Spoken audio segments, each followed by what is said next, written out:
Movie camera hook opening scene. The new girl didn't know anyone yet, she just wanted to get home after her first week at school. But as she walked down the quiet street, 3 boys followed her. She didn't notice until it was too late.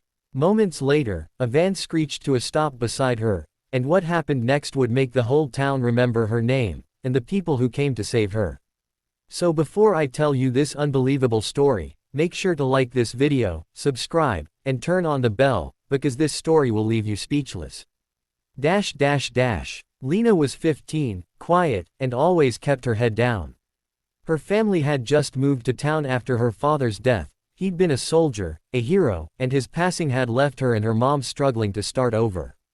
Her mother, Maria, worked double shifts at a diner, often coming home past midnight, and Lena walked home alone most evenings. She was shy, polite, and never caused trouble, which, in a cruel twist, made her the perfect target.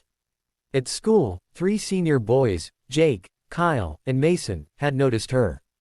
To them, she was just the new girl, someone they could tease, push around, and laugh at without consequence. Their cruelty started small: whispers, jokes, stolen notebooks. But as days passed, their bullying grew darker, their arrogance fed by the belief that nobody would ever stand up to them. That Friday afternoon, the sun had just dipped behind the trees when Lena started her usual walk home. She was halfway through an empty street when a white van rolled up beside her. The door slid open, and before she could scream, a hand clamped over her mouth. The last thing she saw before the world blurred was the school jacket of one of the boys. When Lena didn't come home, Maria panicked. She called everyone she could, the police, her coworkers, even the school. But hours passed with no sign. Then, trembling, she picked up a small photo frame from the dresser, a picture of Lena sitting on her father's old motorcycle. It was the only thing he'd left behind, and since his death, the bike had been kept by his old riding club, a group of veterans who had served with him. Their name was the Iron Shadows. Maria didn't hesitate. She called the number she'd promised herself she'd never use unless it was life or death. A deep, gravelly voice answered. "Maria, it's Lena," she sobbed. "She's gone. They took her." There was a pause. Then the voice, calm but cold, said, "Send me her picture and where she was last seen." Within minutes, the message spread. Engines roared to life across town, a thunderstorm of steel and vengeance. The Iron Shadows weren't just bikers. They were her father's brothers. Meanwhile, in an old construction lot on the edge of town, Lena sat tied to a chair. The boys were arguing, panicked now, realizing the situation had gone far beyond a prank.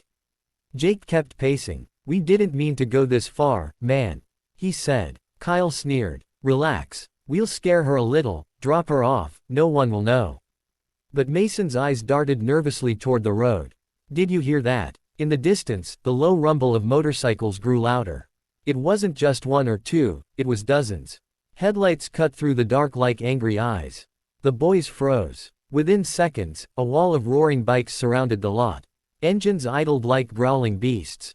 The leader, a tall, broad man with a weathered face and a military patch on his jacket, stepped forward. "Which one of you touched her?" His voice was calm, but it carried the weight of a storm. Jake stammered, "We didn't." The man raised a hand, and the engines all roared in unison, a thunderous warning that made the boys drop to their knees. Behind the leader, a few bikers ran toward the shack. One broke open the door, and Lena gasped as light poured in. "Hey, sweetheart," the leader said softly. "Your dad's brothers are here." Lena burst into tears as the ropes were cut. One of the bikers wrapped his leather jacket around her shoulders and guided her out. She could barely see through the blur of headlights and tears. The leader looked down at her gently. "He'd be proud of you. You're safe now." The police arrived minutes later, tipped off by one of the bikers who had a friend in the force. The boys were arrested on the spot. Their faces, once filled with arrogance, were pale with terror. The leader simply said to the officer, "They're all yours. We already gave them something to think about." As the blue lights faded into the night, the bikers stood around Lena. They didn't speak much, they didn't have to. They had kept their promise to her father, always protect his girl.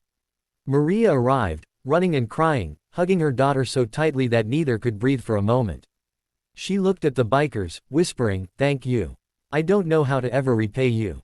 The leader smiled faintly. You already did. You raised his daughter to be brave. That's enough. Weeks later, Lena returned to school. She wasn't the same shy girl anymore. When she walked down the halls, people moved aside. Not because they feared her, but because they respected her. She had survived something terrible and come out stronger. As for the Iron Shadows, they returned to their quiet lives. But sometimes, on warm evenings, Lena could hear the distant echo of their engines. And she'd smile, knowing that somewhere out there, her father's brothers were still watching over her. Clapperboard closing narration for YouTube. Sometimes, heroes don't wear capes, they ride on two wheels and keep their promises no matter what.